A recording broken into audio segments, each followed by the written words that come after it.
KBS 열린 토론.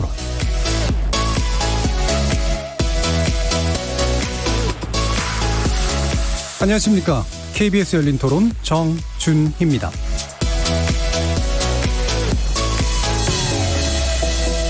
KBS 열린 토론, 오늘은 좋은 언론, 나쁜 언론, 이상한 언론으로 여러분을 만납니다. 4.15 총선이 닷새 앞으로 다가오면서 각 언론사 선거 보도가 늘어나고 있긴 한데요. 2020년 총선 미디어 감시 연대가 조사한 자료에 따르면 그동안 10% 정도대에 그쳤던 선거 보도 비중이 그래도 지난주부터 20% 수준으로까지는 올라왔다고 합니다. 물론 이제 양이 많다고 무조건 좋은 건 아닌데요. 대신 유용하고 깊이 있는 선거 보도가 일정한 비중을 유지해 줄 필요는 있겠죠. 그래서 오늘 열린 토론에서는 각 언론사의 4.15 총선 보도를 모니터링하고 있는 민원연 활동과 함께 시사보도 프로그램의 총선 보도의 나쁜 관습을 샅샅이 지적해보고 이 혼란스러운 언론 보도 사이를 헤쳐가면서 올바른 선택을 하기 위한 지침은 무엇이 있을지 이야기 나눠보겠습니다. 그리고 이어지는 2부에서는 총선 막바지에 터져나오고 있는 정치인들의 막말, 그리고 그걸 다시 악용하는 언론 보도의 문제 다양하게 짚어보도록 하겠습니다. KBS 열린 토론은 여러분들이 주인공입니다. 문자로 참여하실 분은 샵 9730으로 의견 남겨주십시오. 단문은 50원, 장문은 100원에 정보 이용료가 붙습니다. KBS 모바일 콩, 트위터 계정 KBS 오픈, 그리고 유튜브를 통해서도 무료로 참여하실 수 있습니다. 시민 논객 여러분의 뜨거운 참여 기다리겠습니다. KBS 열린 토론 지금부터 출발하겠습니다. 살아있습니다. 토론이 살아있습니다. 살아있는 토론, KBS 열린 토론. 토론은 라디오가 진짜입니다. 진짜 토론, KBS 열린 토론.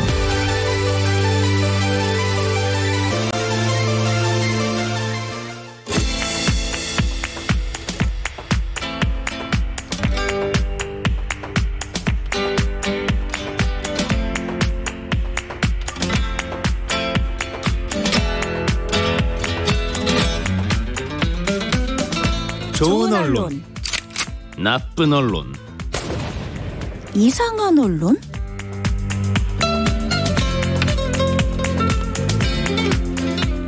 자, 오늘 함께해 주실 세 분의 전문가 소개하겠습니다. 신한대 교양교육대학 이정훈 교수 나오셨습니다. 안녕하세요. 언론인권센터 정치외교원이신 정비정 박사 함께하셨습니다. 안녕하세요. 자, 그리고 총선 미디어 감시연대 모니터 활동을 하고 계시죠. 민주언론시민연합의 임동준 활동가 함께하셨습니다. 안녕하세요. 자, 총선 미디어 감시연대 어떤 데인지 좀 소개해 주세요. 네, 총선 미디어 감시연대는 말 그대로 제21대 국회의원 선거를 감시하는 연대 단체고요. 민주언론시민연합을 포함해서 언론노조라든지 현업단체들이 함께 협력하고 있는 단체입니다. 예, 거기서 모니터링 활동을 하시면 모든 미디어 다 보시나요?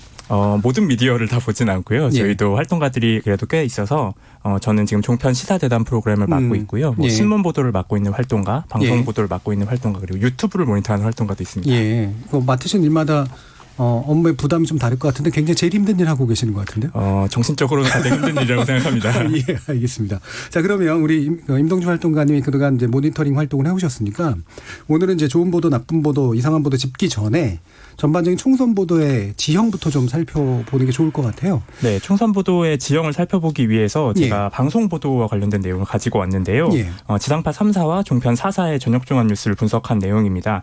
기간은 16일, 총선 16일 전이었던 3월 30일부터 총선 10일 전인 4월 5일까지 잡았고요. 총 보도수가 1276건이었는데요. 선거 보도가 298건으로 예.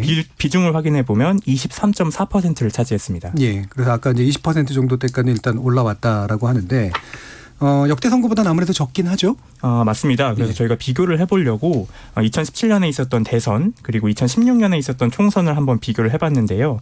2017년 4월 22일부터 28일까지 기간 동안에 방송사 저녁종합뉴스가 보도한 내용은 선거 보도의 비중이 40.1%였습니다. 예전에는. 네, 그리고 2016년 총선 당시에는 2016년 3월 24일부터 4월 2일까지 확인해 봤더니 선거 비중이 39%였습니다. 예, 대략 이제 40% 선에서 왔다 갔다 했는데 지금 이제 20% 선 정도로만 올라와 있는데 뭐 선거 보도가 많다고 좋은 건 아닌데 과거엔 또 너무 많다고 욕하기도 했었거든요. 그래서 비중이 어느 정도가 적정한지는 사실은 이제 황금률은 없긴 합니다만 그 전까지가 너무 좀 적었기 때문에, 그러니까 지금 코로나19 때문에 이제 좀 바싹 올라와야 되는데, 좋은 보도가 올라와야 되는데 그렇지 않다는 게 좀 문제이기도 하죠.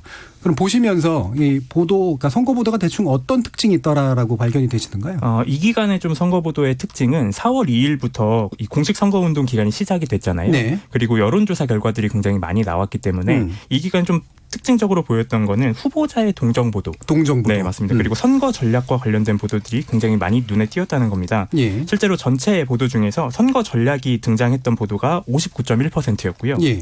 그리고 후보자의 동정이 등장했던 보도가 41.3%였습니다. 예. 자, 예. 네. 또, 예. 네, 그리고 선거 판세와 여론조사가 등장했던 보도는 20.1%를 기록했습니다. 아무래도 뭐 예상 가능하긴 해요. 그죠? 예. 지금 이제 여론조사 결과 나오면 그건 돈 들여서 한 거니까. 그리고 관심도 많을 테고 그래서 많이 보여주는데 뭐 여론조사 가지고 따로 또 특별히 얘기를 해야 되긴 합니다만 이른바 약간 장난치는 여론조사 사실 굉장히 많이 눈에 띄거든요. 뭐 근데 이걸 굳이 뭐 지금 짚어야 될 필요가 있는 것 같지는 않고 많은 분들이 이제 얘기하시지만 여론조사 보도는 그냥 여론조사 보도를 참조해라 정도지 그거에 의해서 절대적인 영향을 받을 필요는 물론 없긴 합니다. 자, 그러면 평가를 실제로 하기 위해서 일단 좋은 보도 나쁜 보도 짚어보죠. 오늘은 좋은 보도 먼저 짚을 텐데 정미정 박사님이 꼽아주셨습니다. 네, 제가 찾아봤습니다. 제가 오늘 소개해드릴 좋은 보도는 MBC 뉴스데스크의 정치적 참견 시점입니다. 정치적 참견 시점. 네, 정참시라고 예. 줄여서 부르는데요. 사실 MBC 뉴스데스크의 이 코너는 예전부터 계속 운영은 돼 왔어요. 근데 제가 지금 말씀드리고 싶은 좋은 뉴스는 4월 2일부터 정책 공약 비교를 시작합니다. 이 정참시에서.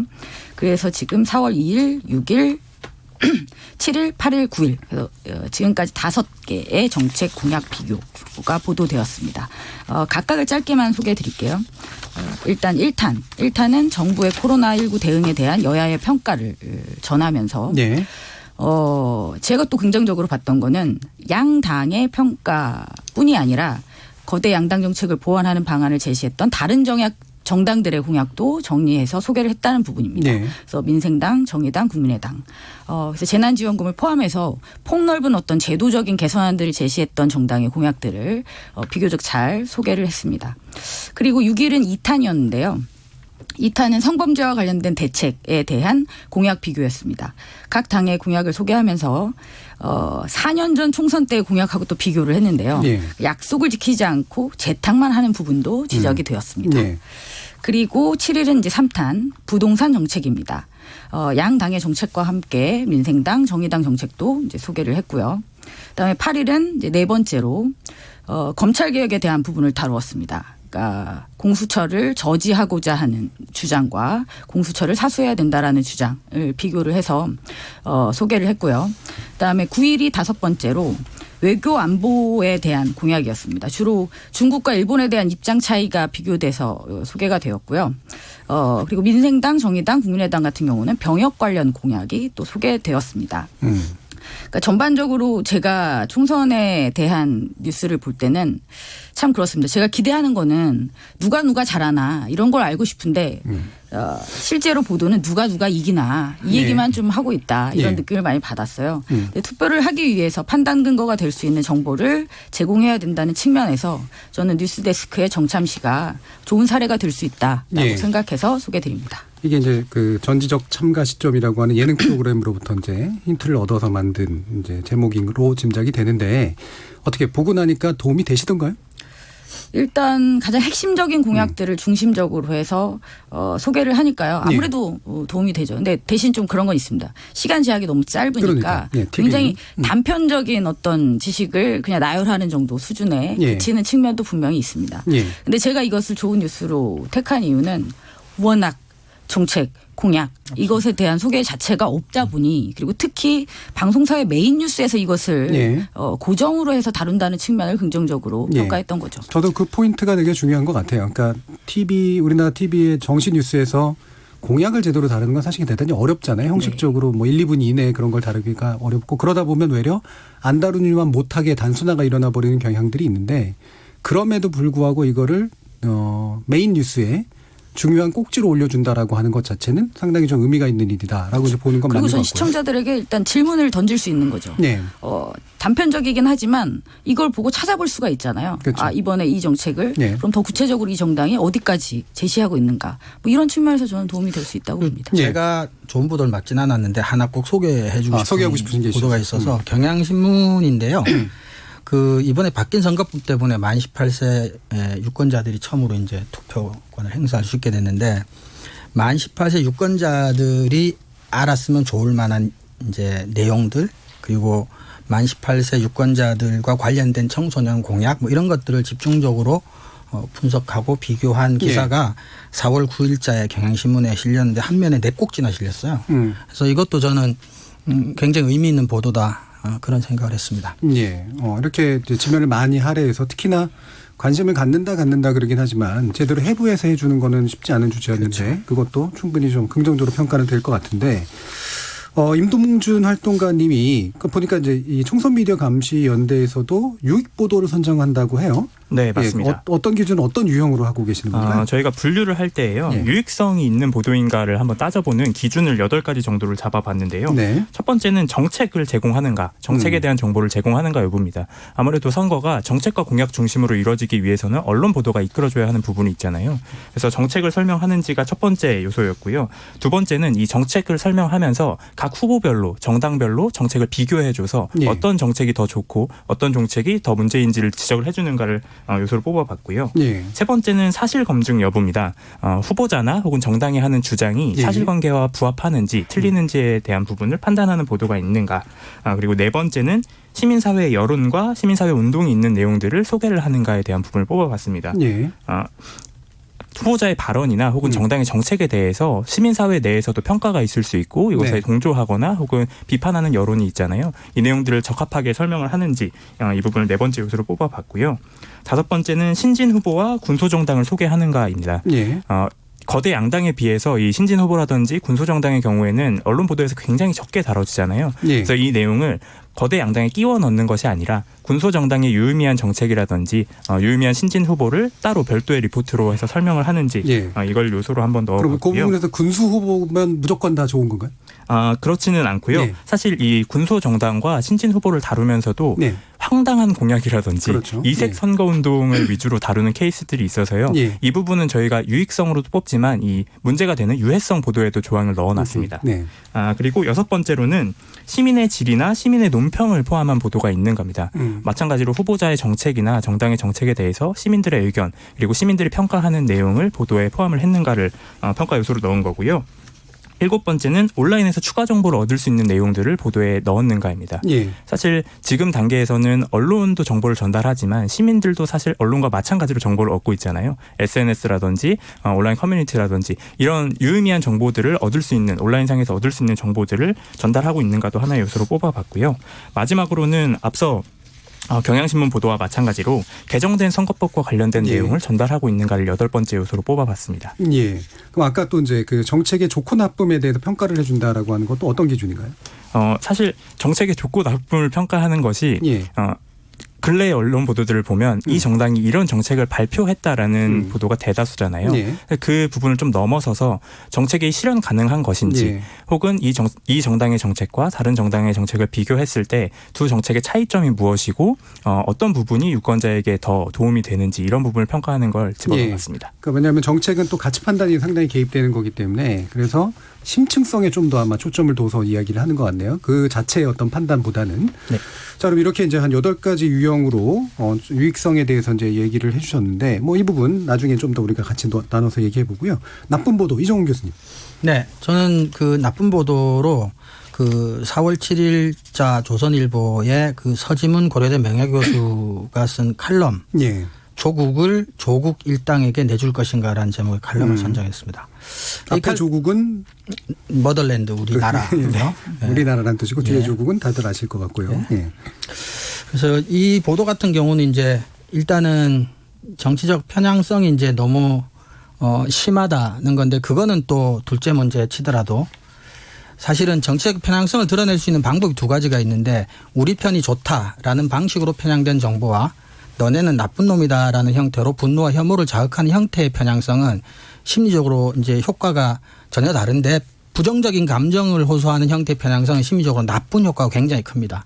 예를 들면 추가적인 정보 추구 행위를 안 하게 되고 깊은 생각을 안 하게 되고 그 나쁜 사람에 대한 응징의 행동으로 이제 유도하는 경향이 굉장히 강하기 때문인데요. 이 칼럼을 제가 선정한 이유는 그래서 편향성 그 자체보다 근거나 사실은 거의 전혀 들어있지 않은 상태로 혐오나 분노의 정서를 너무나 강하게 자극을 해서 예. 그래서 편향성 정파성을 떠나서 일단 좋은 저널리즘, 좋은 기사가 전혀 아니다. 굉장히 나쁜 글의 전형이다. 이런 취지로 제가 이 글을 선택해 봤습니다. 예. 조금만 몇 구절만 좀 읽어드리면요. 예. 잘 피해서 해주셔야 될 것 같은데. 예. 네. 그 피하기가 힘든 게 거의 예. 모든 글이 그래서 저 딴에 이제 피한 잘못하면 게. 따옴표 저널리즘이 돼서. 네. 예. 그래서 뭐 이 조국과 그를 지지하는 사람들이 한국인이라는 것은 고사하고 인류라는 종에 속한다는 사실조차 믿기지 않는다. 자기네 패거리들끼리 연년셋에 농락하고 말아먹을 수 있도록 나라를 개조하려 한다. 조국 본인은 심리학적 돌연변이거나 기계인간이다. 네. 전두엽이나 뇌의 일부를 잘라낸 시술이라도 받은 게 아닌가. 이런 식의 표현도 있고요. 여권은 조국 수호를 선거구로 내세우면서 국민은 닥치고 찍기만 하라고 주장하고 있다. 예. 이런 얘기도 있고요. 그래서 국민은 여당이 부는 마법의 피리에 홀려 줄지어 강물로 걸어 들어가는 어린이인가 이런 얘기도 하고요. 그래서 만약 아직까지 유죄 판결을 받지도 않았는데 조국이 옥중수기를 쓴다면 나치 일당들이 쓴 독일 흥망의 일대기와 같은 글이 되지 않을까 이런 글도 있고요. 예. 그래서 이번 선거의 의미를 대한민국이 조국류 인간들의 먹잇감이 될지 아니면 조국류의 악당들이 농락할 수 없는 나라가 될 것인지를 가르는 선거가 될 것이다. 유권자의 책임이 막중하다. 이렇게 이제 칼럼을 마무리하고 있습니다. 예. 사실 왜 나쁜지는 굳이 얘기를 안 해도 자명한 것 같은데, 일단은 칼럼이잖아요. 그러니까 우리가 이제 저널리즘 비평할 때 그 칼럼이 이제 그 언론사 입장하고 동일한 건 아니니까 이 칼럼이 이제 강하게 또 의견을 낼 때가 이제 당연히 되게 많은데 이 칼럼을 굳이 비판해야 된다면 어떤 요소라고 보시나요? 첫 번째는 칼럼이 이제 내부 칼럼이 있고 외부 칼럼이 있는데 이 경우는 이제 외부 칼럼이죠. 예. 근데 외부 칼럼이라 하더라도 저는 문제가 크게 달라지진 않다고 보는 게 그 칼럼 필진을 섭외하고 결정하는 것도 편집국에서 결정하는 거고요. 예. 그리고 글을 받아서 보통은 문단을 나누고 제목을 붙이고 중간 제목을 붙이고 하는 것들 전부 다 편집국에서 하는 일입니다. 그리고 이것이 정파적인 이해관계를 떠나서 이렇게 질이 낮은 품격을 의심할 만한 정도의 수준이면 사실 실지 말아야죠. 그렇죠. 저도 일단은 실기로 결정한 것은 적극적으로 동의했던 그렇지 않았던 문제없는 칼럼이라고 편집국이 인정을 했다는 얘기입니다. 예. 그리고 또 하나 방증이 4월 10일 날 윤평중 한신대 교수의 칼럼이 또 조국이냐 조국이냐라고 해서 똑같은 말이. 예. 그러나 조금 덜하지만 무간지옥이다. 연성 파시즘의 헬게이트가 열린다. 코로나 바이러스처럼 무한 증식에서 나라를 중태에 빠뜨린다라는 류의 칼럼이 또 실렸고요. 예. 그다음에 또 흥미로운 거는 그날 스트레이트 기사에도 또 이제 이번 선거는 조국과 반조국 이런 식의 예. 선거가 될 것이다. 그러니까 전체적인 조선일보의 이번 선거를 임하는 논조나 전략이 이제 일맥상통한다는 거죠. 그래서 예. 이 칼럼만 도드라지게 일반적인 선거를 임하는 논조와 다르게 이렇게 튀었다 하면 또 약간의 생각해 볼 바는 있을 수 있겠으나 굉장히 일관되고 그래서 외부 칼럼이라더라도 게재를 결정하고 책임을 지는 것은 저는 사실은 언론사다. 예. 이렇게 생각합니다. 네, 정미정 박사님 어떻게 보세요? 한숨만 주셔도 되고.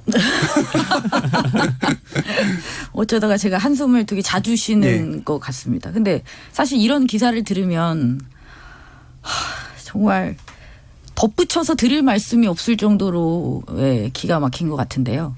저도 그런 비슷한 생각을 가지고 있습니다. 이제 그것은 언론사의 어떤 입장이 그대로 드러나는 것이고 예. 근데 그것이 비록 외부 필진의 이름을 빌렸다고 하더라도 면죄부가 주어질 수는 없다. 그렇죠. 그리고 특히 최근에 조선일보의 사설과 칼럼을 보면 거의 매우 비슷한 일관됩니다. 논조입니다. 네, 맞습니다. 매우 일관되고 딱 한 가지 지점들만을 이야기하고 있죠. 저는 이 부분은 편향성이 문제가 아니에요. 그러니까 자꾸 저희가 저널리즘 비평에서 예. 조선일보를 다룰 때마다 조선일보나 아니면 이제 종편들이 이제 이야기하는 것은 이거죠. 정부를 비판하는 게 나쁘냐? 비판하라고요. 예. 비판하는 것이 언론의 본연의 임무입니다. 근데 비판을 하기 위해서 사실관계를 적시하고 근거를 명확하게 제시해야 된다라는 거죠. 이건 거의 막말 수준의 혐오와 저주를 펼친다고 해서 그것이 정당한 비판이 될 거다라고 생각하는 것은 저는 어불성설이라고 생각합니다. 예. 사실 우리가 2부에서 막말 다루려고 했는데 벌써 막말이 나왔어요. 네. 그래서 그것도 언론사 입으로 이제 나온 막말이기 때문에 저는 조선일보면 그 명색이 권위지를 자처한다고 지난번부터 여러 번 말씀드렸지만 외국의 권위지를 하면 이건 있을 수도 없는 일입니다. 옐로우페이퍼에서도 잘 일어나지 않는 일이 선거 시기에 유명인의 입으로 이런 식으로 된다라고 하는 거 그게 용납되는 문화가 됐다는 것 자체가 저는 굉장히 불행하게 생각이 되고요. 이거는 정파하고 상관없이 절대 용납되면 안 되는 그렇죠. 정파성은 그런 표현의 문제죠. 사실 뭐 이런 전두엽이 이런 식의 얘기를 하는 게 아마도 그러니까 상당히 강하게 극우적인 어떤 성향들을 내포하고 있는 그런 유튜브나 이런 데서의 써도 문제인 이야기를 그대로 가져와서 시민권을 부여한다. 상당히 심각한 문제제기를 해야 되는 스스로의 상황인 것 수준을 같습니다. 이렇게 낮추는 행위는 좀 그만했으면 좋겠습니다. 예, 그래서 임동준 활동가님께 바로 또 연결해서 질문을 드릴게요. 유해한 보도도 이제 기준을 잡으셨잖아요. 네. 유해 보도 기준을 저희가 한 11가지 정도 잡아봤는데요. 예. 짧게 해주세요. 예. 네, 11가지를 다 설명을 드리기는 예. 조금 힘들 것 같고요. 뭐 많이들 아시겠지만 사실 가장 뭐 중요한 오보도 있고요. 뭐 네. 익명 보도 그리고 우리 앞에서 얘기했지만 따옴표 보도도 예. 있고요. 뭐 이런 이 보도들 한 11가지 정도를 잡아봤는데요. 이번 주차에 가장 좀 두드러지게 보였던 문제의 보도는 경마성 보도입니다. 경마성. 흔히 경마장들을 생각하시면은 뭐 1번마 이렇게 해서 예. 앞서고 있는 말들을 불러주는 그 장면이 생각나잖아요. 그런 비슷한 보도들을 내놓고 있는 건데요. 앞에서 설명드렸지만 지난주에 이 여론조사 보도들이 엄청나게 나오면서 예. 이 내용을 전달하는 보도들이 경마성 보도로 이어지는 경향들이 굉장히 강했어요. 그래서 저희가 문제 보도, 유해성 보도를 한번 파악을 해봤는데요. 전체 유해성 보도가 142건이 나왔습니다. 예. 근데 이 142건 중에서 44건, 약 31%가 경마성 보도였습니다. 네. 자, 이렇게 이제 경마성 보도 사실 뭐 언론학에서 늘 일장에 나오는 것 중에 하나가 이제 경마 보도의 문제 이렇게 얘기는 하는데 전 이것도 일종의 관습인 것 같거든요. 사실 언론학의 관습인데 왜냐 경마 보도가 문제가 있다는 건 누구나 아는데 경마가다가 안 사라지는 이유가 있단 말이에요. 그리고 분명히 이들은 얘기할 겁니다. 사람들은 결국 그걸 본다. 물론 보는 걸 그대로 보여주는 것이 맞느냐의 문제는 또 별개로 있긴 있지만 어쨌든 수요가 있는 것 자체를 가지고 그걸 보여주는 것이 따라서 원칙적으로 옳지 않다만 반복하는 게 맞느냐라는 그런 질문이 전 들어요. 그러면 이게 어떻게 파악이 돼서 이종훈 교수님은 경마성 보도에 대해서? 네, 교과서적인 비판은 이게 이제 전형적인 선정적이고 네. 예, 클릭수 요즘 비유로 좀 이제 클릭수. 그다음에 사람들이 이제 관심이 있다라고 하는 것도 사실은 언론의 입장인 것 같아요. 그래서 우리가 이 선거 보도도 전형적으로 우리가 흔히 말하는 이제 공급자 중심의 보도거든요. 그러니까 정당과 후보자 중심의 보도예요. 그러니까 누가 이기고 지느냐는 그 출마한 사람한테 훨씬 더 중요한 이해관계죠. 근데 선거라고 하는 게 누가 당선이 되고 누가 탈락이 되는 출마자들의 잔치나 정당의 잔치가 아니라 그렇게 되고 나면 시민들한테는 이제 찍고 안 찍고밖에 없는 거죠. 네. 그러니까 이 선거라고 하는 행사나 제도 자체가 시민들에게 민주주의를 학습하는 장이 되기 위해서는 이런 경마식 보도보다는 아까 정책 얘기도 나왔지만 그런 정책 분석, 비교 이런 것들을 통해서 선거를 계기로 삼아서라도 바쁜 일상생활 속에서 현재 한국 사회의 중요한 문제 그리고 근미래에 대한 비전 이런 것들을 시민들이 진지하게 고민할 수 있는 기회가 돼야 되는데 경마식 보도는 이제 그런 데 좀 도움이 전혀 되질 않고 출마한 사람, 정당 그리고 그걸 통해서 클릭수를 유도할 수 있는 언론사한테만 이제 선거에 있어서 일종의 공급자 생산자 중심의 접근법이라는 점에서 좀 문제는 심각하다고 생각합니다. 사실 유권자들이 투표를 할 때 정보가 필요하잖아요. 내가 저 사람이 어떤 사람인지 알아야 이제 찍는 거니까 결국 사람을 선택한다라고 봤을 때 그렇다면 이러한 상황에서 언론이 유권자들에게 당연히 판단의 근거가 될 수 있는 정보를 주어야 한다. 예. 이건 아주 이제 기본적이고 원칙적인 부분입니다. 아니면 유권자가 어디서 정보를 얻겠어요? 그렇죠? 결국은 미디어를 통해서 보도를 통해서 정제돼 있는 정보라는 것을 기대하는 것이고 그다음에 그것을 취해야 되는 거죠. 근데 저는 일단은 그런 판세 분석에 기반한 그런 경마식 보도가 없어질 수는 없다고 봅니다. 네. 그건 가장 기본적인 정보고 사실 우리가 굉장히 궁금해하는 내용이기도 하잖아요. 하지만 문제는 그러니까 그것만 머물게 그렇죠. 된다라는 게 예. 문제인 그게 거죠. 다라는 게 문제죠. 그렇죠. 예. 그러니까 거기에 붙어서 무엇이 더 제공되어야 하는가에 대한 부분만 조금만 생각을 한다면 저는 훨씬 더 풍부한 정보가 제공될 수 있다고 생각합니다. 예. 저는 여기에 이제 하나 더 덧붙이자면 경마보도 할 수 있고 사실 불가피한데 누가 앞서고 누가 뒤선다라고 표현할 수 없는 걸 그렇게 표현하는 게 더 큰 문제라고 생각을 해요. 그렇죠. 대부분이 여론조사에 근거해서 이루어지는데 오차 범위 안에서 일어나는 게 태반이고 오차 범위 안에서 일어난다는 건 그건 수치만 가르쳐 주는 것도 사실 전 그렇게 바람직하지 않다고 보는데 그렇죠. 실제로 이거를 누가 이기고 있다 지고 있다의 문제를 금방 환원해 버린단 말이에요. 그렇죠. 저는 그냥 수치만 쭉 전반적으로 보여주고 그걸 통합해가지고 분석해 주는 게 그 뒤에 따르는 것이 이제 훨씬 더 많은 내용을 차지해야 된다고 생각하는데 실제로 앞선다 뒤선다 표현이 불가능한 걸 그렇게 표현하고 있다라는 게 더 큰 문제가 아닌가 싶습니다. 임동준 활동가님이 이제 이렇게 유익 보도나 유해 보도 이렇게 비교해 많이 해보셨는데 네. 전반적으로 어떤 게 비중이 더 큰가요? 예상하시겠지만 유해 보도가 조금 더 비중은 높았고요. 예, 보는 분들이 삐딱해서 그런 거 아니에요? 그렇지는 않고요. 네. 저희가 앞서 말씀드렸던 이 기준들을 통해서 한번 분류를 해봤는데요. 코딩 작업을 거쳐서 이 퍼센테이지를 내봤을 때에도 유해 보도가 조금 더 이 비중이 높았고요. 유익 보도가 한 10% 내외 정도로 조금 더 비중이 더 낮았습니다. 네. 그래도 생각보다 차이가 크진 않네요. 저도 네. 그 차이가 날 거라고 생각했는데 제가 이상한 보도를 이제 지금쯤에 이제 끌고 온 이유가 제가 이제 이상한 보도를 소개시켜 드리려고 하는데 이상한 보도가 대부분 나쁜 보도예요. 근데 이상한데 모호하다, 나쁘긴 한데 좀 모호하다 이런 정도인데 한번 판단해 주세요. 제가 이제 얘기를 할 테니까 네. 기준상으로 좀 더 유해한 쪽이냐 유익한 쪽이냐를. 한국경제가 4월 10일에 낸 보도고 되게 짧은 보도입니다. 그러면서 그러니까 제목에 민주당 그리고 따옴표 치고 야당 실수 때문에 지역구 130곳 이상 승리 가능 이렇게 해놨어요. 그러니까 여기 귀에 어떤 게 이제 눈에 어떤 게 먼저 걸리는지 모르겠어요. 저는 수치하고 야당 실수가 걸리거든요. 네. 그리고 다운편으로 들어가 있습니다. 네. 근데 내용을 보면 이게 이제 이근영 더불어민주당 전략기획위원장에 대한 인터뷰고 판세 전망인데요. 거기서 보시면 그 안에 들어가 있는 또 다운편은 이렇게 얘기해요. 이게 지금 이제 수도권 쪽이 많이 좋아졌다 그러면서 이건 우리 당의 역량인 측면도 있지만 야당의 문제다. 야당이 대안으로서 자리매김이 안 되다 보니까 수도권 쪽에서 우리 당 쪽으로 민심이 많이 올라와 있는 것 같다 이렇게 표현하고 있거든요. 이거 외에 위에서 제목에서 얘기한 야당 실수에 관련된 언급 안에 내용 본문에 아무것도 없어요. 그럼 전 두 가지 가설이 있습니다. 그러니까 야당 실수란 말을 했는데 본문에선 뺐을 수도 있고 또는 야당이 대안으로 자리매김이 안 되다 보니까 야당이 문제인데 그 야당이 문제라는 게 야당이 스스로가 대안으로서 자리매김이 안 된다라는 얘기를 야당 실수 때문에로 옮긴 건지 전 이거는 이제 이 기자 스스로가 녹취록을 까든가 해서 확인해 봐야 된다고 생각이 되는데 만약에 야당이 대안으로서 자리매김이 안 되다 보니까를 야당 실수 때문에로 다운표 쳐서 옮겼으면 이건 상당한 왜곡입니다. 왜곡이죠. 그렇죠? 네. 그러니까 다 그 민주당의 이런 판세 전문을 하는 그런 전략기획위원장이 야당이 실수하고 있어서 우리가 이기고 있어라는 되게 이상한 이야기를 하고 있는 네. 상태가 돼버리는 거예요. 저는 이거는 확인할 수 없기 때문에 제가 이상한 보도라고 일단 얘기를 했거든요. 네. 어떤 유익합니까 유해합니까? 유해 보도로 저는 보이고요. 네.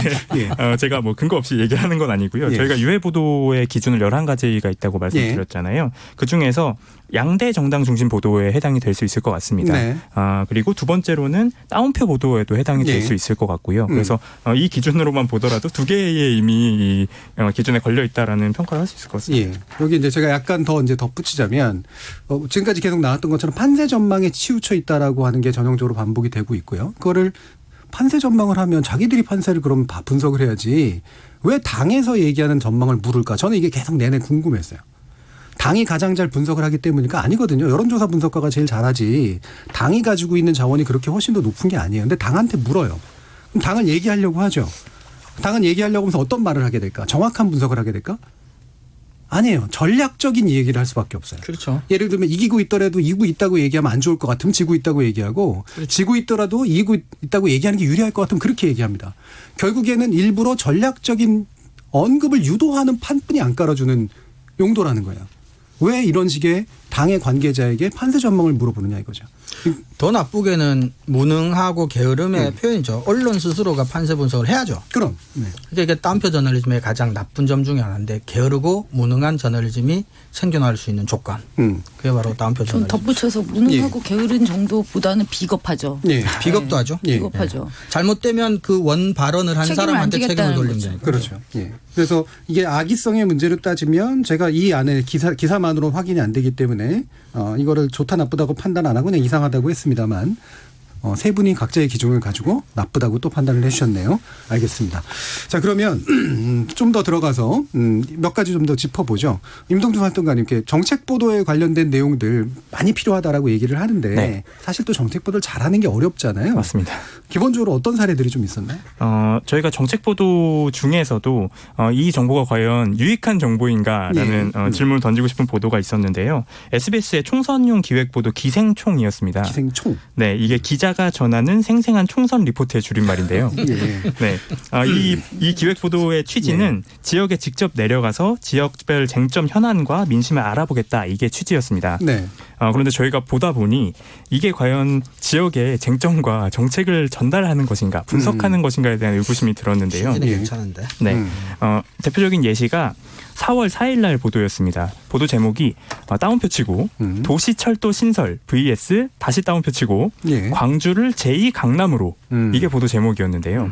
보도 내용을 보면 경기도 광주 을 후보들이 도시철도를 신설하겠다. 서울 지하철 8호선을 지역까지 연장하겠다. 예. 이런 공약을 내세웠다라는 걸 소개해 주는 겁니다. 사실 정말 좋은 유익한 보도가 되려면 이 정책이 정말 실현될 수 있는지, 타당성이 있는지. 그렇죠. 네. 네. 그리고 이 예산이 얼마나 드는지, 그리고 예비 타당성 조사와 같은 과정을 통과할 수 있는지를 짚어줘야 하는데 그런 내용이 하나도 들어있지 않습니다. 예. 사실은 이거 몇 개 옛날 사례만 끌고 와도 바로 반박이 가능한데, 그죠? 지금 모노레일 깔았다가 엄청난 빚을 안고 무너진 지자체들 많잖아요. 네. 그리고 이 보도가 사실 문제 보도로 눈에 띄었던 이유가요. 예. 4월 1일 날 KBS가 이 9시 뉴스9에서 국회 감시 K라는 이 기획 예. 보도를 통해서 이 철도 관련된 공약들이 얼마나 허황된 공약이었는지 예. 그리고 예산이 얼마나 많이 들어갔고 실제로 집행되거나 이루어지지 않았는지를 짚은 보도가 있었습니다. 네. 그래서 비슷한 기간에 나온 두 보도가 굉장히 크게 차이가 있었다라는 굉장히 차이가 점도 있죠. 네, 네. 주목된 부분이었습니다. 예를 들면 지역 문제는 굉장히 중요해. 우리나라는 이제 뭐 대선은 더 심하지만 총선이라고 해도 사실은 수도권 중심주의가 되게 강하잖아요. 그러니까 지역 이슈 같은 것들이 그 지역 언론이 아니면 사실은 중앙 언론을 통해서 접하기는 굉장히 드문 편인데 그런 점에서 경향신문 같은 경우도 비슷한 정책 분석 보도가 시리즈로 나가는데 대신에 경향신문의 특징은 그러니까 중앙에서 내려가는 게 아니라 그 지역에 사는 전문가들, 그 지역에 사는 시민활동가들, 그 지역 사람들한테 이제 지역의 현안과 이슈를 분석하고 물어보게 만드는 형태였더라고요. 네. 그래서 뭐 보도의 깊이나 분석의 깊이는 차치하고라도 이제 지역 사람들 눈을 통해서 지역의 이슈를 보게 하는 것도 예. 그러니까 SBS에서 지역으로 직접 내려가서 그렇게 보는 것보다는 그래도 조금은 낫지 않았을까 싶은 생각도 있네요. 예. 그 SBS가 그 서울을 벗어난 지역에 대해서도 커버를 하던가요? 어떻습니까? 이 경우도 보셨다시피 경기도 지역이고요. 예. 그래서 지역과 관련돼서는 조금 더 넓게 보는 것 같기는 한데요. 서울만 이 특정했다라고 보기는 조금 힘들 것 같습니다. 예. 좀 궁금한 게 그 기생총이라고 별도의 코너를 만들어서 직접 움직이는 거잖아요. 네. 근데 그 양 당의 그 공약만 소개하고 그냥 끝이에요?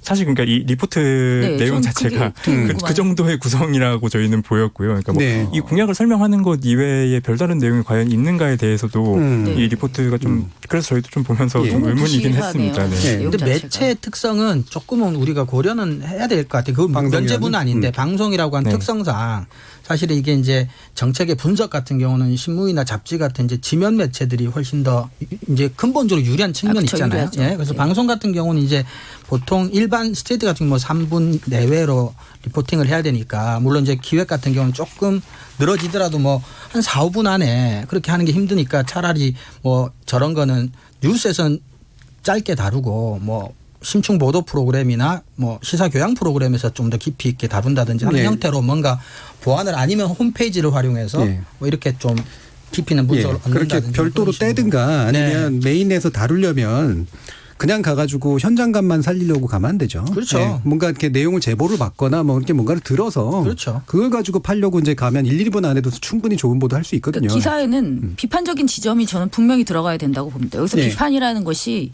비난을 하라는 것이 아니라 이 당의 후보가 이렇게 이런 입장을 내놨다. 이 당의 후보가 이런 입장을 내놨다. 하지만 이 지역에서는 이러이러한 문제가 있다. 예. 그러니까 그거 하나만 직접 취재를 통해서 그 그렇죠. 지역에 대한 이야기만 추가를 해도 짧은 시간 안에 충분한 저는 내용을 담을 수 있다고 그러니까 생각합니다. 방송 기자면 또는 방송국 제작자들이면 이제 방송이라는 매체에 적합한 정책 비판 장르나 포맷을 그렇죠. 예. 고민을 해야 그렇죠. 된다는 얘기죠. 이게 이제 관습이라서 그래 결국 관습적으로 문제가 하는 되는 거예요. 거죠. 그러니까 현장 사진이 필요하니까 그냥 마침 그렇죠. 간 그러니까 거죠. 거기다 이름을 붙여버린 건데 그래서 이른바 아까도 이제 후보 동정 보도의 문제점 짚어주셨잖아요. 그러면서 나오는 여러 가지 관습적 보도들 있지 않습니까? 이를테면 뭐 늘 가족 누가 딸려 나왔다는 등 뭐 이런 거 네. 누가 더 예쁘다는 등 뭐 이런 식의 보도들도 되게 많았을 것 같은데요. 이번에도 어김없이 등장을 예. 했고요. 대표적인 보도가 TV조선에서 나왔는데요. 예. TV조선 같은 경우는 이 후보들의 이색 선거운동 이런 이색 부분을 선거운동. 예. 주목을 한 겁니다. 그래서 어떤 내용이 있었냐면 사실 TV조선이 이걸 이 리포트에서 본인들이 설명하는 이유는 코로나19로 후보들이 얼굴을 알리기 어려운 게 고민이다. 뭐 이런 지점을 이제 예. 언급을 하면서 설명을 한 건데요. 그래서 자신을 알리기 위한 각종 아이디어가 역대 그 어느 선거 때보다 속출하고 있다. 이런 설명을 해줍니다. 문장도 참 여전해요. 네. 맨날 쓰는 문장. 네. 그러면서 등장을 했던 게 뭐 대형 풍선 인형 혹은 AI 뭐 이런 것들을 이용한 선거 유세가 예. 있었고요. 특히 TV조선이 좀 주목했던 후보는 무소속의 이행숙 후보입니다. 예. 이 이행숙 후보가 말을 타고 이 잔다르크 복장을 하고 말을 타고 이 선거 유세를 했는데 예. 그 장면을 그대로 보여준 겁니다. 예. 네, 뭐 그 장면과 함께 뭐 민중당의 이 굴착기를 들고 나온 편재승 후보가 있었어요. 예. 이분이 건설 노동자 출신인데 예. 그래서 굴착기를 들고 나왔다. 이런 지점만 짚어준 겁니다. 예. 왜 그랬는지도 없이. 뭐 그런 내용들은 거의 찾아보기 예. 힘들고요. 그러니까 이런 이색 선거운동이 있었다라는 부분이 중점이었습니다. 지금 나온 얘기만 들어보면 약간의 정점이 있는 건 그래도 군소정당이 애쓰면 뭐 어떻게라도 나올 수 있는 기회를 준 측면들은 있긴 있는 것 같은데 한 가지 의심은 이런 게 있어요. 이런 게 이제 이른바 선심성 보도 같은 것들이 좀 있거든요. 그러니까 특정 후보자를 밀어주는 건 아니지만 눈에 띄게 만들어주기 위해서 민원 해결성 보도일 가능성도 일부 있고요.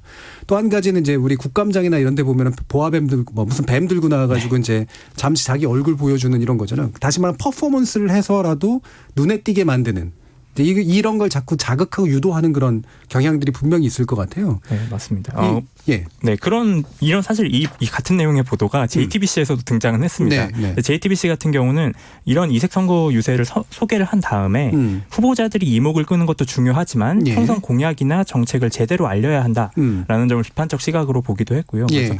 TV조선과는 조금 차이를 그래도 보였습니다. 그거라도 하나 덧붙이는 게 다행이네요. 네. 그러면 이렇게 이제 종편, 영상 매체가 가지는 힘이라는 게 분명히 있어서 우리 신문은 보통 많이 분석을 하게 되는데 이 종편이나 지상파 보도 양상들이 대부분 어떤가요? 정정 박사님? 네, 저 근데 한 가지만 예. 좀 짚고 넘어가고 싶은데요. 그러니까 언론이 선거 유세나 아니면 정치에 어떤 품격을 높이는 데 기여하는 것이 아니라 예. 오히려 저질로 만들고 선정적인 어떤 행위를 하도록 유도하고 유도하는, 있다는 그렇죠. 측면에서 예. 저는 굉장히 지양해야 될 보도라는 생각이 듭니다. 그렇죠. 네, 그리고 질문이 예, 종편하고 종편과 지상파든 지상파. 예, 영상 매체들은 대체로 어떤 총선 보도들 하던가요? 그러니까 이 방송 예. 일반으로 놓고 봤을 때 저는 차이점은 거의 없다라고 생각합니다. 일단 지상파와 종편이 뭐 채널상 차이점 없다. 네, 네. 그러니까 물론 세부적으로 기사 하나하나씩을 뜯어본다면 뭐 어느 정도의 차별점을 드러낼 수 있을지는 모르겠습니다만 예. 지금 일반적으로 방송되고 있는 뉴스들 메인 뉴스를 중심으로 해서 살펴보면 종편과 지상파는 차이가 없다. 그리고 차이가 없기 때문에 다들 잘하느냐. 그런 측면에서 차이가 없는 것은 아니다. 예. 그러니까 뭔가를 이렇게 찝어서 이야기를 할 만한 거리 자체가 없습니다. 너무 파편적이고 일반화된 판세 중심의 보도만이 이루어지고 있다. 그나마도 선거에 관련한 보도 자체가 적고 예. 그나마도 그렇게 이루어지고 있다라는 점이 가장 아쉬운 지점인 것 같습니다. 그러니까 아무래도 선거 보도, 방송 보도는 뉴스 중심으로 이제 이루어진다고 할 때 관습을 별로 안 넘어서고 있는 측면에서 서로 네. 비슷할 수밖에 네. 없는 그렇죠. 게 있는 것 같아요. 시사 쪽으로 들어가거나 이른바 논평 쪽으로 들어가면 또 차이들이 좀 나오긴 하겠습니다만 그 부분은 특히 예. 그러니까 다 따옴표예요. 정치인이 뭐라고 따옴표 말했다. 심각하죠. 그다음에 이 당에서 뭐라고 말했다. 이것을 그냥 붙이는 거죠. 예. 다 그렇습니다. 대부분. 그러니까 실제로 그 텍스트로 이제 올라온 걸 먼저 검색을 하게 되니까 우리가 그렇죠. 영상을 바로 이제 보지 않으면 똑같아요, 진짜. 진짜 예. 똑같아요. 예. 그 짧은 길이 안에 따옴표 몇 개로 누가 뭐라고 말했다가 거의 대부분의 방송 보도를 차지하고 있는 거 이런 건데 이 부분까지 좀 짚어봤으면 좋겠어요. 그 채널 A 기자 문제 지난주에 다뤘잖아요. 네. 지금 방통위가 불렀죠, 사장. 불렀죠. 예. 그리고 실제로 인정했습니다. 문제가 네. 있다라고 하는 점을 어느 정도까지 진행되리라고 보세요, 정리정 그러니까 어제 방통위에서 채널 A를 사업자를 불러서 의견을 들었고요. 예. 그래서 진상조사위원회에 외부위원을 참여시킬 것을 권했지만 거부를 했고요. 그리고 채널 A에서는 회사 측에서는 몰랐다. 기자 개인의 잘못이다. 거기까지는 이제 인정을 했습니다. 네. 개인적 일탈이다 그랬죠. 네, 그렇죠. 근데 이제 중요한 건 그러면 진상조사가 언제까지 끝나냐? 21일 전에 끝나지 않는다. 여기서 21일이라는 시점은 재승인 재승인. 네, 딱 그 시점인 거죠. 예. 그러니까 버티기에 들어갔다고 이제 볼 수 있습니다. 음. 그래서 저는 방통위가 이제 무엇을 해야 할까? 예. 여기에 좀 우리가 주목을 해야 될 것 같습니다. 예. 이렇게 조사를 회피하고 시간을 끄는데 계속 이렇게 무력하게만 대응을 할 것인지 아니면 재승인 거부까지는 아니더라도 지금 확인된 이 사실, 그러니까 기자가 벌어진 사건을 보도하는 것이잖아요, 원래 기자는. 근데 이 기자는 사건을 만들려고 했어요. 그렇죠. 그것도 협박을 통해서 없는 사건을 만들려고 했고 거기서 끝나는 게 아니라 이 사건을 가지고 정치 지형에 영향을 미치려고 했다는 거죠. 예. 이건 다 확인된 사실입니다, 지금. 이것을 방통위라는 규제기관이 그냥 묵과할 것이냐. 물어봤더니 아니란다. 에서 끝날 것인지 예. 아니면 이후에 이것과 관련해서 어떠한 조치를 내릴 것인지 예. 저는 강력한 조치가 필요하다고 생각합니다. 그러니까 지난주에는 우리가 이제 재승인 절차라는 측면에서만 절차적으로 해석을 해드렸는데 이게 나중에 행정소송의 거리도 될 수 있다. 그래서 되게 여의치는 않다라고 해석을 해드렸는데 사실 재승인 절차만의 문제가 분명히 아니거든요. 이거는 이제 특히나 사장이 인정한 상태에서는 그 이상의 재승인 절차도 상관이 있지만 또 다른 종류의 수많은 장치들이 있을 수가 있기 때문에 그 부분에 대한 전면적인 고민이 필요한 시점인 것 같아요. 이종훈 교수님. 예, 방통위도 꼭 재승인뿐만 아니라 규제기관에서 가지고 있는 수단을 검토를 해서 적절한 제재나 규제는 필요하다면 반드시 이루어져야 된다고 보고요. 또 그 규제가 좀 더 실효적이기 위해서는 사실 빨리 검언 유착 의혹이라고 그렇죠. 하는 네. 그 부분이 빨리 밝혀져야 됩니다. 네, 이건 되게 중요한 지적을 해주셨는데 지금 방통위가 이제 재승인 과정에 대한 절차만 고민하고 있다면 사실은 방송법을 쫙 뒤져보면 재승인이나 제어하고 상관없이 즉각적으로 방송사에 대해서 조치를 취할 수 있는 여러 가지 수단들이 있습니다. 그렇죠. 문제가 심각하다면. 저는 반드시 재승인 절차에 얽매이지 않고서도 그렇죠. 그 수단을 발동시키는 것이 맞다고 보고요. 그 부분의 핵심은 조사예요. 그렇죠. 조사를 해야죠. 그것도 신속한 조사. 신속한 조사. 예, 이거는 뭐 증거가 사라질 수도 있는 거고, 그럼요. 뭐 스스로가 검찰하고 같이 얘기해서 검찰한테 얘기를 해달라고 하든가, 조사권을 강제 조사권을 발동시키든가 이래야 되고, 만약에 그거에 대한 어떤 얘기가 성실하지 않다. 다시 한번 자료 제출이 성실하지 않다면, 저는 사장이 나와서 답변한 게 전형적으로 자료 제출이 성실하지 않은 전형적인 예라고 보거든요. 그렇죠. 몰랐다고 면제되는 게 아니기 때문에 그럼 왜 모를 수밖에 없었는지에 대한 이야기가 필요합니다. 그렇죠? 그럼요. 그리고 몰랐기 때문에 잘못한 거예요. 그거는. 그럼요. 예. 그래서 이 부분에 대한 구체적인 조사와 그다음에 내부 조사의 미비점을 들어서 조사의 범위를 지속적으로 넓혀가면서 이게 한 번 일어난 일이 아니라 사실은 과거에도 수시로 있었을 수도 있다라는 혐의를 깔고 다양한 종류의 규제 수단들을 검토하는 이제 그런 게 필요하고 그게 조사 철저한 빠른 조사에서부터 시작하는 것이 맞다라고 이제 생각을 합니다. 근데 저 한 가지만 예. 또 추가해서 말씀드리고 싶은 게요. 이 채널A 기자 이 사건과 관련해서 저는 이제 방통위 조치 되게 중요하다고 생각합니다. 근데 한 가지 더 말씀드리고 싶은 건 다른 기자들이 이 사안에 대해서 너무 무관심하다는 겁니다. 네. 지금 보도되고 있는 것들을 보면 일정한 어떤 보도의 분류가 그러니까 이 보도들이 네. 메신저를 공격하는 부분이 나타납니다. 그다음에 일부는 정치 쟁점화 시켜서 윤석열을 계속 소환하면서 이야기를 그냥 본질을 흐리고 있죠. 그렇죠. 자, 근데 이 문제는 언론 본인의 문제예요. 그렇죠. 기자가 지금 범죄를 저질렀다는 거죠. 그렇죠. 언론 스스로가 다 무너질 수 있는 문제인데. 스스로의 문제예요. 그렇다면 기자들이 붙어야죠, 다. 지금 따라서 붙지를 않고 있습니다. 그간의 경향을 보면 그렇게 집단적으로 몰려다니면서 보도하는 것이 어떤 트렌드처럼 되어 있는데 이 기사에 대해서는 그렇게 진실을 알고자 하는 대중들의 요구가 이렇게 많은데도 불구하고 이 사안을 이렇게 무시하고 외면하는 것은 저는 당장 개선해야 된다고 봅니다. 예. 보통 기레기라는 이름이 붙여졌잖아요. 기자들에게. 그건 그러한 대중들의 분노가 쌓인 거고요. 스스로의 이름은 스스로가 지은 겁니다. 예. 저는 그 책임을 져야 된다고 생각합니다. 예. 그리고 뭐 마지막으로 약간의 해외 사례만 말씀드리면 우리나라 해외 사례 되게 좋아하니까 2012년 근방인가요? 그 머독이 운영하는 신문사 중에 이제 뉴스 오브 더 월드라고 하는 유명한 옐로우 페이퍼가 있었는데 거기서 연예인들 쫓아다니면서 연예인들 동선 얻으려고 연예인의 핸드폰을 해킹해가지고 동선을 얻어냈었던 그 사건이 이제 나왔던 거죠. 대단하네요. 형사적으로도 문제가 될 수 있는 사건이었는데 이 사건 터지자마자 머독이 신문사를 폐간했어요 스스로. 네, 그러니까 욕 먹을까봐 스스로 폐간해 버렸습니다. 그게 200만 부, 300만 부가 팔리는 가장 큰 신문이었었어요. 폐간했고 그 다음에 바로 어땠냐면 정부에서 일반 걔네는 이제 위원회 같은 거 되게 많이 만들고 왕립위원회를 설치해가지고 2, 3년간 조사를 벌입니다. 그래서 새로운 규제, 신문을 규제할 수 있는 규제 기관, 물론 자유규제 기관이긴 했는데 그거를 만드는 쪽으로 이제 결국은 결론이 나요. 예. 미국의 뉴욕타임스 같은 경우도 그렇죠. 그 사람들 애초에 100% 외부 사람들만 가지고 위원회를 구성했고 예. 철저하게 조사했고 그다음에 편집국장 이하 뭐 데스크 전부 다 옷 벗었고 사과문을요. 우리나라 성냥갑처럼 하는 게 아니라 1면부터 2면인가 3면인가에 걸쳐서 사과문을 썼는데 그 사과문이 기가 막힌 게 잘못했다가 아니라 경위를 밝혀요. 이 사건이 어떻게 그렇죠. 제이슨 블레어 사건이 어떻게 시초에 시작했고 어떻게 진행되었고 경관이 이랬고 우리는 어떻게 알게 됐는데 그래서 우리의 잘못은 이러이러한 것이었고 그래서 우리 이러이러한 조처를 했다까지가 한 신문지면 한 2-3면에 걸쳐서 나간 걸로 저는 알고 있고 네. 뭐 싹 책임졌고 채널A도 마찬가지예요. 일단은 이 의혹은 밝혀지고 조사는 해야 되지만 그 전에 뉴욕타임스는 조사하기 전에 먼저 했지만 몰랐고 알았고가 아무런 관계가 없습니다. 네. 일단 책임을 져야 됩니다. 네. 네. 책임을 져야 됩니다. 네. 내부에서 책임을 져야 되고 몰랐다는 건 더 웃긴 얘기일 수도 있습니다. 예. 그래서 저는 이거는 뭐 1, 2주 안에 끝날 문제는 당연히 아니기 때문에 또 지속적으로 우리가 지켜보면서 다음 주든 다다음 주든 더 지속적인 어떤 감시와 평가를 해보도록 하겠습니다. 오늘 임동준 활동가님이 같이 해주셔서 되게 좋은 내용 많이 해주셔서 좋은데 어떤 조언을 한번 또 남겨주시고 싶으신가요? 네, 사실 제가 오늘 나오면서 김원경 저희 대표에게 예. 압력을 하나 받은 게 있습니다. 아하. 이 채널A 사안과 관련해서 저희 민주언론시민연합이 청와대 국민청원을 진행 중인데요.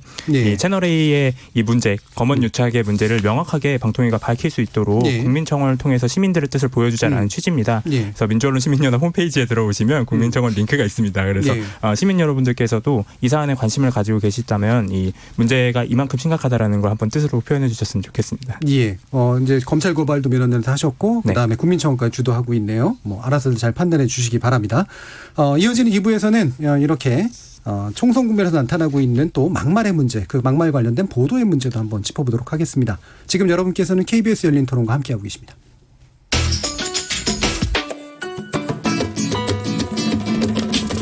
묻는다, 듣는다, 통한다. KBS 열린 토론.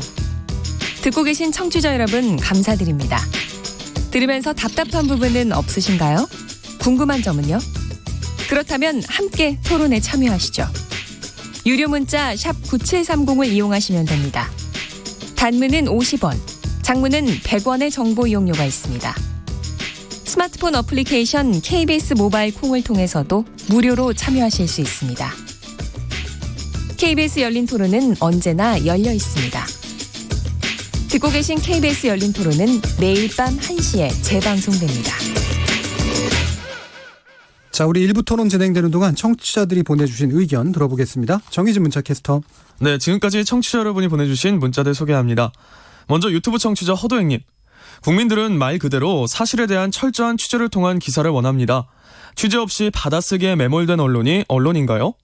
콩 아이디 3213님. 총선 지지율 보도만 하지 말고 공약 위주의 방송도 많이 만들어주셨으면 합니다 해주셨고요. 유튜브 청취자 사분사분하다님. 언론사의 책임 방기, 방통위의 심사보류 방기가 대한민국의 가장 큰 문제인 듯 싶네요. 콩 아이디 3699님. 사안을 객관적으로 적시하고 분석해 독자가 최종 판단을 할 수 있도록 도와주시는 것이 좋은 언론의 역할이라고 생각합니다. 유튜브 청취자 이창섭님. 보수 언론들의 언론 카르텔, 이런 것들이 언론 공작, 정치 공작을 하게 되는 근본적인 문제죠 라고 보내주셨습니다. 네, KBS 열린 토론, 이 시간은 영상으로도 생중계하고 있습니다. 유튜브에 들어가셔서 KBS 일라디오 또는 KBS 열린 토론을 검색하시면 지금 바로 토론하는 모습 보실 수 있습니다.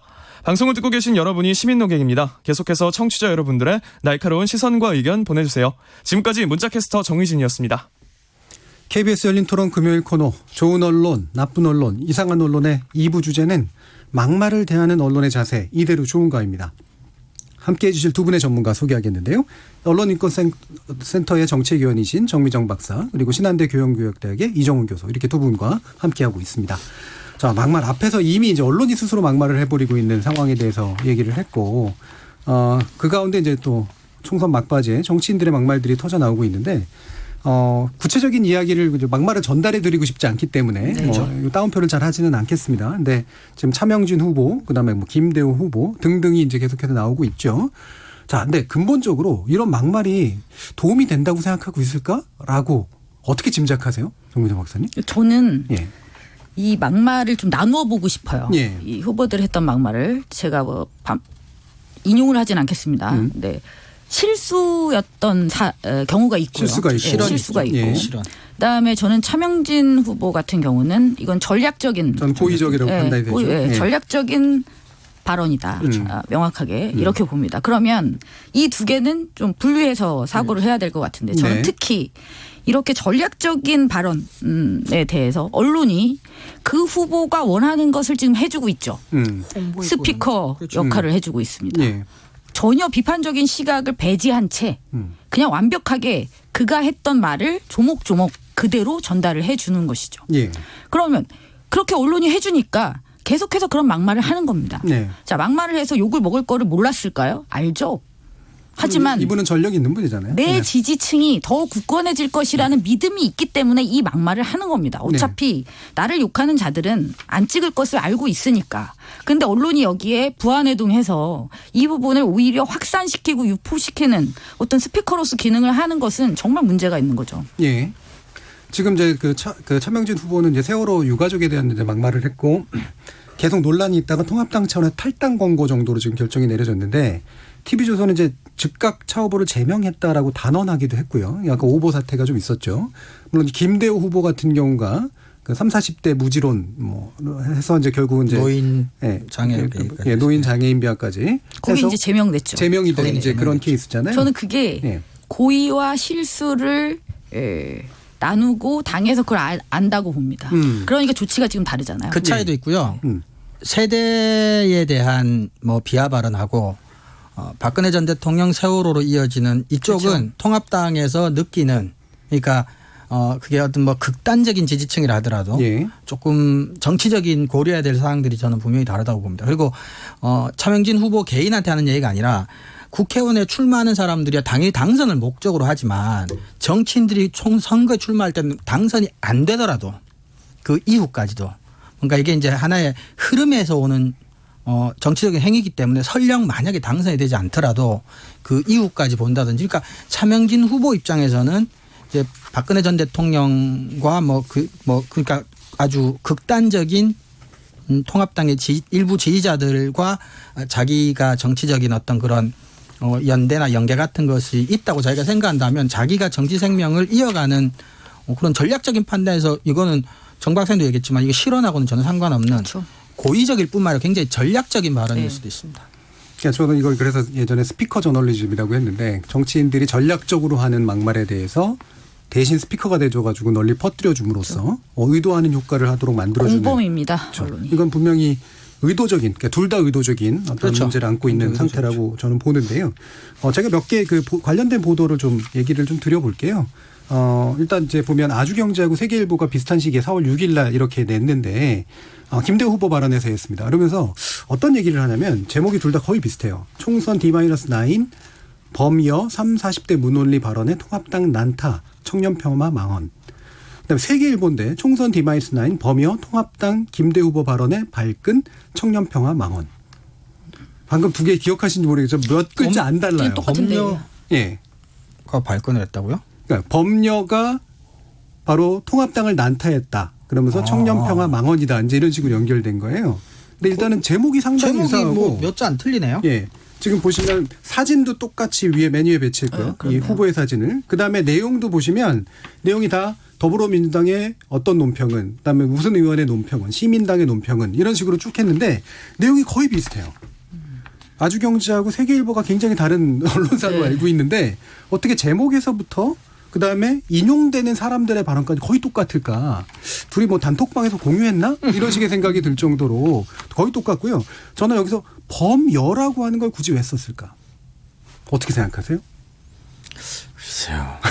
범여면 무슨 말이에요? 그러니까 일단 소위 말하는 위성비례정당까지를 포함해서 정의당까지 포함해서 예, 정의당까지 포함하고 쓰던 표현인데 예, 심지어는 이제 약간은 미래통합당 계열이 아니라고 짐작되는 무소속 후보, 예를 들면 김성식 무소속 후보까지도 포함해가지고 지금 인용해서 발언을 하고 있거든요. 근데 범여라는 말이 저는 올바른 말이 절대 정치적으로도 올바른 용어가 아니라고 생각하는데 야권이 자기 스스로를 단일자로 만들어내기 위해서 만들어낸 전략적인 용어라고 생각을 해요. 또 저쪽을 야합의 이미지를 갖게 만들려는. 그렇죠. 이거 유상이 뭐 범진보인데 그건 뭐 그나마라도 이념적 성향 가지고 만들어냈다면 그거는 그 자체도 별로 문제가 있지만 근데 범여라고 이제 말하면서 통합당을 난타한다 이러고 있거든요. 그리고 인용하는 것들도 컬렉션도 거의 비슷하고 이거는 이른바 범여라는 묶음을 만들어서 통합당 대 이른바 통합당 아닌 데들 간의 싸움으로 이 국면을 또 이용하고 있다라는 되게 묘한 생각이 좀 들더라고요. 그래서 결국엔 이거는 원래 언더독 효과라 그래가지고 특정한 어떤 집단이 좀 더 센 집단에 의해 가지고 한꺼번에 두들겨 맞고 있다 하면 반대의 그 심정이 발동되는 그런 경향이 있거든요. 그렇죠. 저는 막판에 이 외로 막말 논란을 활용해서 이른바 위기감을 고취시키고 위기감 고취시키고 그다음에 야권을 하나로 높이고. 만들어내는 이런 식의 이제 의도가 뻔히 들어가 있는 그런 보도가 아닌가라고 생각이 들고요. 또 한 가지도 말씀을 드릴게요. 예, 제가 많이 조사해 많이 왔습니다. 찾아오셨네요. 네. 자, 이게 이제 조선일보인데 4월 6일 보도입니다. 또 비슷한 시기입니다. 결국 입이 문제. 이해찬 부산 초라. 김대호 3040 논리 없어. 자, 그리고 국민일보의 4월 7일입니다. 이해찬 초라한 부산. 김대호 무지한 3040. 또 이어진 말실수.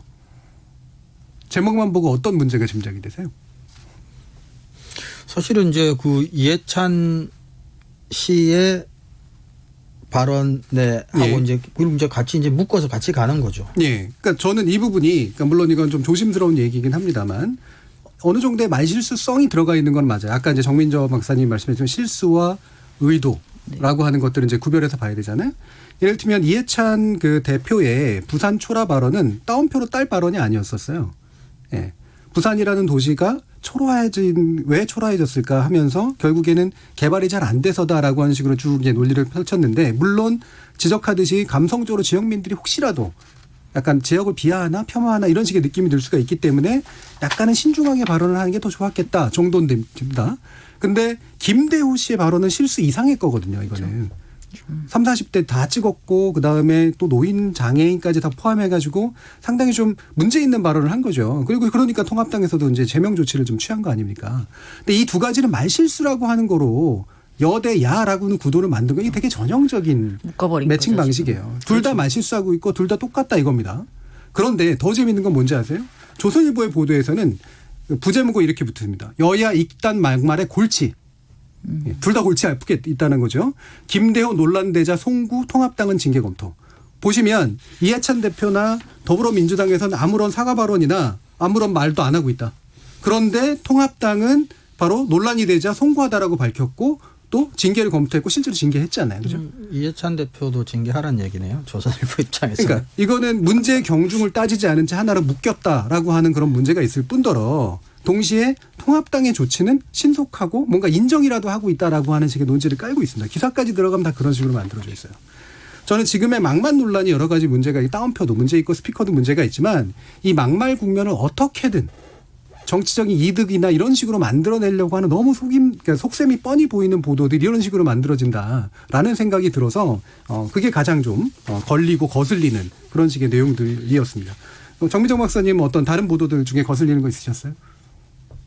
저는 광주를 얘기했었잖아요. 통합당 주동식 네, 후보. 주동식 후보가 제사에 매달리는 도시나. 저는 참 어떻게 이 5.18이라는 역사적인 사건을 그러니까 굉장히 슬프고 아픈 어떤 기억을 가진 도시잖아요. 근데 그것을 그런 지역에 대해서 정치를 한다는 사람이 자 대의민주주의죠. 그러니까 국민들을 대의하는 어떤 후보로서 나간 겁니다.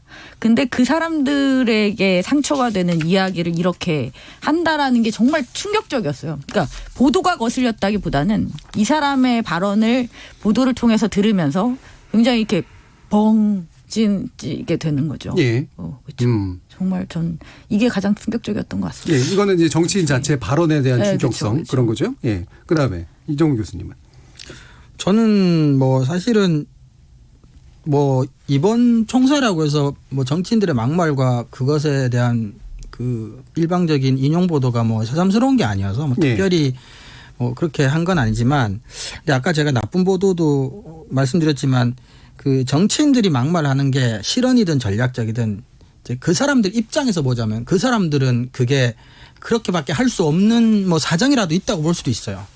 어쨌거나 뭐 무풀이 악플보다 더 나쁘다고 어떤 식으로든 언론한테 보도 한 번이라도 받으려고 했을 수도 있고 더군다나 광주 지역구에 출마한 후보가 예. 광주시를 뭐 비하를 했는데 그게 이제 선거라는 점만 놓고 보자면 뭐 떨어지고 싶어서 최선을 다하는 것처럼 그렇죠. 보이는데 예, 예.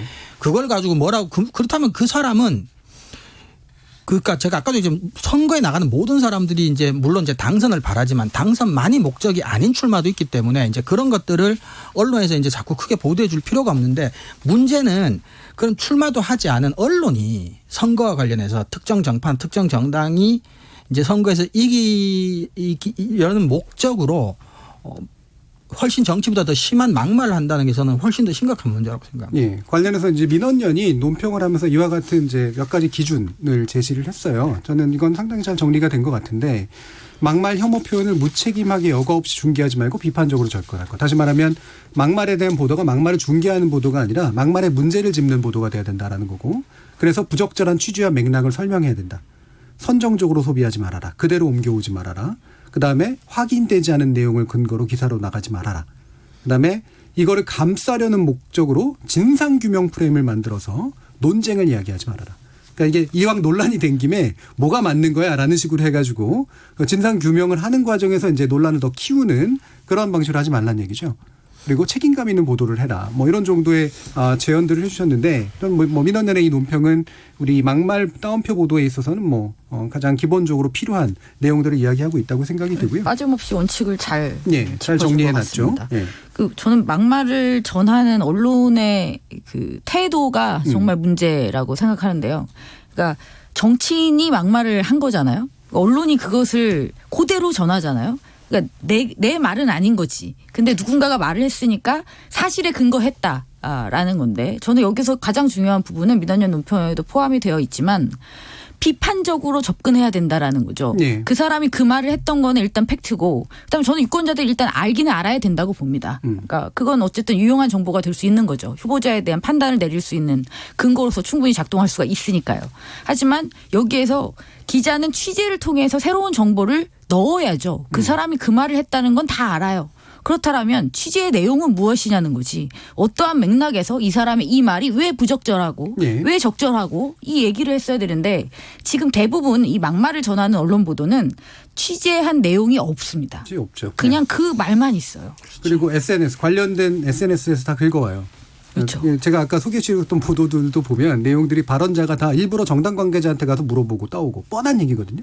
그다음에 뭐 시민들의 반응 그리고선 인스타그램이나 이런 데 나왔던 그냥 다 따가지고 얘기하는 방식. 그렇죠. 그렇죠. 그리고 심지어는 반론이랍시고 막말과 혐오를 옹호하는 발언도 그대로 따서 옮깁니다. 이거 참 문제가 확실히 그 취재 없는 방금 지적하신 것처럼 사실을 더한 것이 없는 그런 식의 보도라고 하는 대단히 무책임하고 게으르고 악의적이까지 한. 일부에서도 말씀하셨잖아요. 교수님이. 왜 게으르고 무능하다. 그리고 비겁한 거죠. 네. 왜 스스로 취재를 못하고 왜 스스로 비판을 못합니까? 따옴표 전 LG 관련해서 마지막으로 한 가지만 더 얘기하면 뭐 공영방송에서 이런 표현 써도 되는지 모르겠지만 사악합니다. 의견과 사실을 분리해야 된다고 흔히들 이제 객관주의 언론에 그게 뭐 모토처럼 되어 있는데 그러니까 어떤 언론사나 어떤 기자가 하고 싶은 말이 있는 거예요. 특히 이제 선거철에. 근데 내가 이제 그 말을 하면 의견을 표명한 거기 때문에 안 되죠. 근데 내가 하고 싶은 말을 누가 했어요. 그럼 이제 따옴표로 처리하면 내가 하고 싶은 말은 한 거고. 하지만 나는 남의 말을 인용한 객관 보도에 외형을 띈 보도를 한 거고. 네. 그리고 문제가 되면 말한 사람이 책임지는 거예요. 나는 내가 직접 말한 건 아니니까 이런 거거든요. 그러니까 우리나라 언론이 정파적인 이해관계를 이렇게 좀 밀어붙이는 과정에서 그러니까 이게 왜 그런 생각하냐면 미국도 안 그렇고 일본도 안 그래요. 우리나라 저널리즘의 관행들은 뭐 미국에서 가지고 온 모델이건 아니면 이제 일본에서 가지고 온 모델일 경우가 많은데 제목에서조차 따옴표를 따는 건 우리나라밖에 없어요. 그 제가 곰곰이 고민해봐서 제가 내린 잠정적인 결론은 그런 거예요. 우리나라 언론만이 갖고 있는 정파성에서 뭔가 하고 싶은 얘기가 있는데 그래도 대놓고 의견을 막 표현을 못 하겠다는 거죠. 네. 그럼 내가 하고 싶은 얘기를 해준 다른 사람들의 이야기를 가지고 와서 내가 하고 싶은 정파적인 이야기를 하는 거죠. 그런 점에서는 사악하기도 하죠. 예. 무책임하고. 이거 관련해서 제가 보도 한 가지 또 소개시켜 드릴게요. 4월 10일 조선일보 보도인데 기사는 지극히 짧습니다. 근데 제목은 이래요. 고령층 투표율, 막말, 그리고 의회의 한방, 막판 3가지 변수. 이렇게 해놨습니다. 조선일보 기자죠. 예. 네. 그러면서 뭐라고 했냐면 뭐 이제 선거 승패에 큰 영향을 미칠 것으로 보인다. 그러면서 3가지 변수를 막판에 이제 제시를 한 거예요. 역대 총선을 보면 투표율이 높으면 진보에 유리하고 낮으면 보수에 유리한데 요번에 60대 이상의 참여가 크게 떨어질 수도 있다. 라고 이제 얘기하는 거죠. 이거는 약간 보수층의 투표 참여를 독려하기 위한 얘기고 그다음에 후보자들의 돌출 발언도 판세에 영향을 준다. 네, 그러면서 이것도 재밌는 게요. 19대 총선 당시 민주통합당 김용민 후보가 여성 노인 폄하 발언을 한 거. 이를 여기서 갑자기 끄집어 냅니다. 네. 근데 그때 그를 제명하지 않았고 총선 패배로 이어졌다. 이렇게 돼 있고요. 그 뒤에 뭐가 나오냐면 최근 통합당 김대우 차명진 후보가 각각 세대 비하 발언, 세월호 텐트 발언 논란을 붙자 통합당은 두 후보를 즉각 제명했다. 오보죠. 오보죠. 예. 그런데 이것도 아까 말씀드렸던 것처럼 쓸데없이 19대 김용민 후보에 관련된 얘기를 끌고 와서는 그때는 패배했다.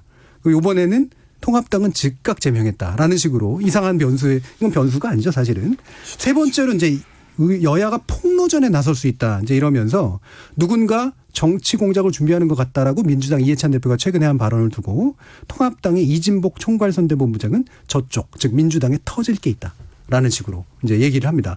아 이른바 여야의 폭로전이 나올 수 있다면서 마치 여야가 양쪽에 폭로전 하는 것 같잖아요. 근데 이해찬 대표는 저쪽이 그럴 수 있다고 이쪽은 통합당 쪽은 혹시 있을 수 있다라고 하는 얘기를 한 거기 때문에 사실 여야 폭로전의 양상이 그렇죠. 아니거든요. 그래서 이것도 묘하게 물타기라는 이제 그런 방식의 지금 얘기가 나오는데 시간이 얼마 남지 않았습니다만 지금 엠번방에 관련된 폭로성 이야기 주말에 뭔가 터질 것이다. 되게 재밌게 흘러가고 있잖아요. 근데 어떻게 보셨어요? 좀 전에 본 기사 뉴스에 보면 통합당이 없다. 없다. 우리 없다. 우리 없다. 아무것도 안 할 거다.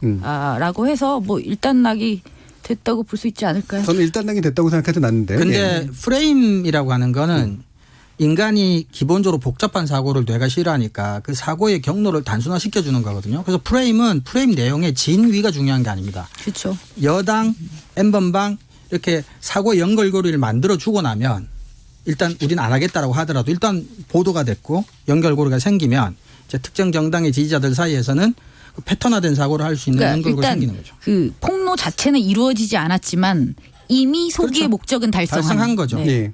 그러면서 이제 예를 들면 이낙연 후보 아들 연루설 그렇죠. 확인 안 됐다 그러면서 그걸 네, 그렇죠. 이제 위로 틔우는 그렇죠. 거죠. 근데 이게 이제 언론이 받쳐주고 그다음에 특정 정당이 이걸 자꾸 만들어 나가는 되게 안 좋은 뒤로 갈수록 안 좋은 얘기들이 만들어지고 합이 참 잘 맞는 것 같아요. 오늘 공식적으로 발표를 했지만 우리는 그런 식의 난잡한 정치 안 한다라고 미래통합당 쪽에서는 얘기했는데 그와 거의 비슷한 시기에 아까 제가 말씀드렸던 책임 있는 그 미래통합당의 정치인이 쥐고 있는 게 있다. 터질 게 있다. 이렇게 얘기하고 있다. 사람이 아마 뭐 통합선대본부장인가 그랬을 거예요. 총괄선대본부장에 해당하시는 분인데 그래서 이런 식으로 약간 양동 전술을 쓰는 듯한 그런 모습을 릴레이 하듯이 지금 보도를 해주고 있는 거. 사실은 실체도 아무것도 없고 검찰이나 수사기관 아무런 얘기도 하지 않은 상태에서 이런 식의 예언성 보도 말 그대로 막판 변수가 되고 싶어하는 보도 이런 것들이 끝으로 갈수록 아마 상당히 기승을 부릴 것 같습니다. 청취자 여러분들 다음 주 선거 준비하시면서 이 언론 보도 문제 정말 해안해가지고 지켜봐 주시면 좋겠습니다. KBS 열린 토론 이것으로 모두 마무리하겠습니다. 오늘 토론 함께해 주신 신한대 교양교육대학 이정훈 교수, 언론인권센터 정책위원이신 정미정 박사 두 분 모두 수고하셨습니다. 감사합니다. 감사합니다. 고맙습니다. 생방송 놓치신 분들을 위해 나중에 팟캐스트 준비되어 있고요. 매일 새벽 1시에 재방송도 됩니다. 저는 다음 주 월요일 저녁 7시 20분에 다시 찾아뵙겠습니다. 지금까지 KBS 열린 토론 정준이었습니다.